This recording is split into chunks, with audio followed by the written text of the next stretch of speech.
Hello, First Take on a Wednesday. I'm Evan Cohen. We've got David Dennis Jr., Tim Bontemps, and Brian Windhorst with us. A lot to talk about, but we start with the big news from yesterday.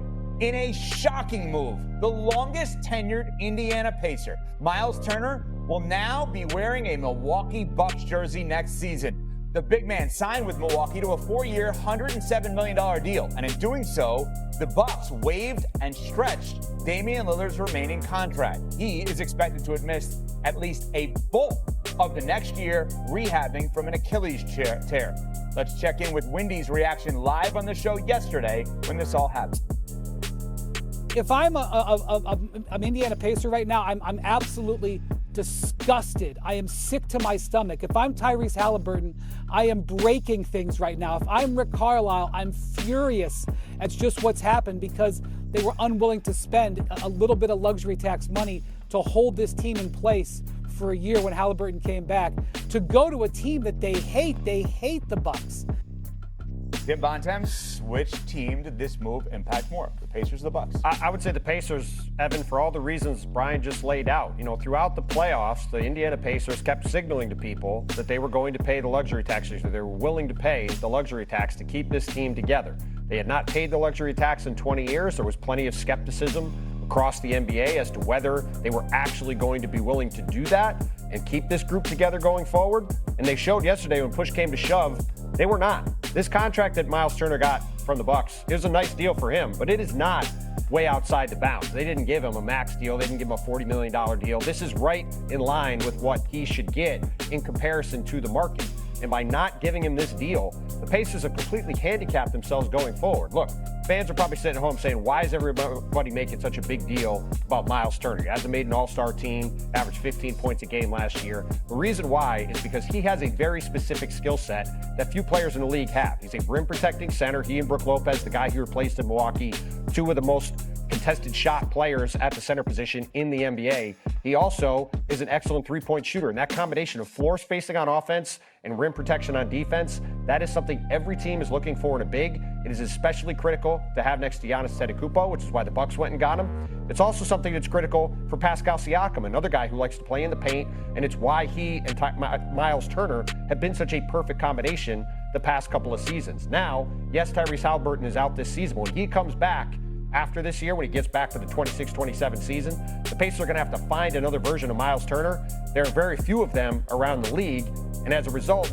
this Pacer team that just had this incredible run, just got back to the NBA Finals for the first time in a quarter century, between this and the Halliburton injury in the last 10 days, they went from a team that I thought was going to be back in the finals next year to one that looks like it's farther away from getting back there than ever.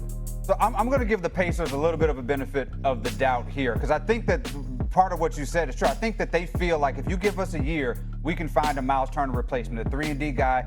They probably also feel that some of what Miles Turner has been doing has been because of Halliburton and what he provides offensively. So maybe they feel like they can replace him. And also, let's not forget, they made a shrewd move during the finals. They got their first-round pick back, which could be a lottery pick. Somehow the Pelicans end up as a loser in this trade too, which is what they've been doing all offseason. So I'm going to give the benefit of the doubt. For me, this is all about the Milwaukee Bucks. This move that the Milwaukee Bucks have done has changed their franchise for the next half a decade. They're tied to this Dame Lillard contract, and they're keeping Giannis. They have bought into the keeping of Giannis part of their strategy, which I'm not totally sold on, because I think that what's best for them is probably parting ways. This actually reminds me of a few years ago when the Clippers made the big trade for Paul George to the Thunder, right? 5 first rounds, 2 swaps, a heavy price. Wasn't, financial as much as picks, but what they were doing, they said, we're not just getting Paul George, we're doing this for Paul George and Kawhi Leonard, right? The Bucks are making that same argument. They're saying we're paying an extra $20 million, not just for Dame and that contract, we're paying an extra $20 million for Giannis. And that is a gamble, but that's something that they feel is worth it because they're keeping the guy that has maintained their franchise for the last decade. Windy, which team's impacted more, Pacers or Bucks here? Where are they getting a Miles Turner replacement? Where are they getting that? Those guys are not available. They're not going to have cap space. Free agents are not going to come there.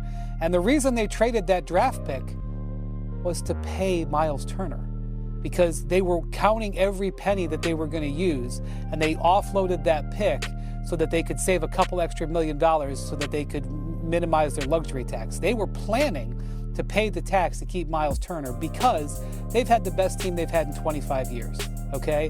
And the injury to Tyrese Halliburton is devastating. This is the effects of it. You look at the 3 Achilles tendon injuries that happened in the Eastern Conference, all 3 of those teams have been hit with some level of a wrecking ball.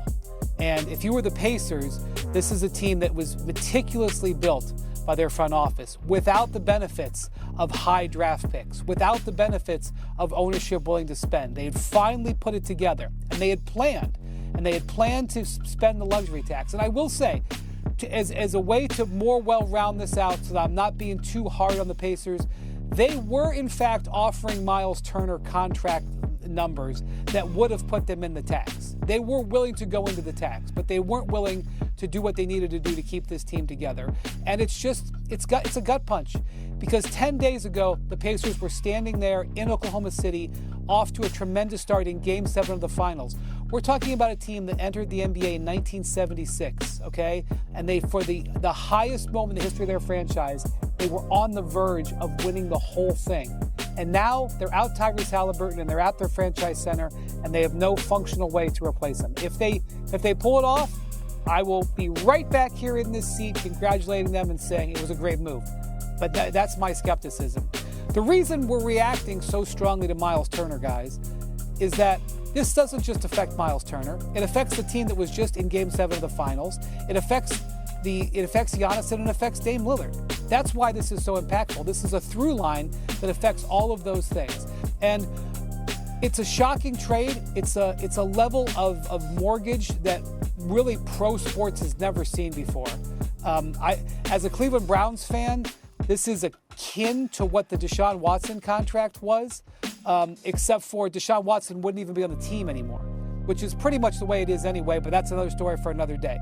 This is that level of mortgaging, except for the player's not going to be there. And I was in Cleveland in 2010 when LeBron was walking away. I was there those days when I felt the desperation that it was existing and wrapping around the Cavs franchise. I felt not quite that same level when Kevin Durant left Oklahoma City, but I felt that a little bit too. And there's nothing like a small market that's losing a superstar. The desperation is almost depressing.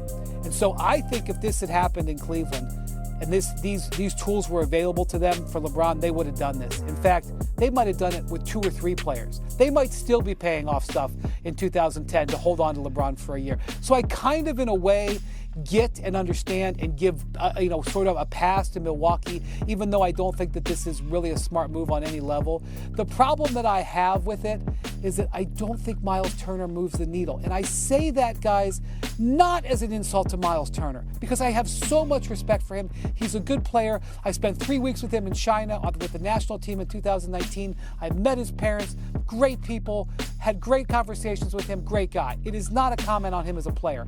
I just don't see this level of mortgage resulting in a moving of the needle that makes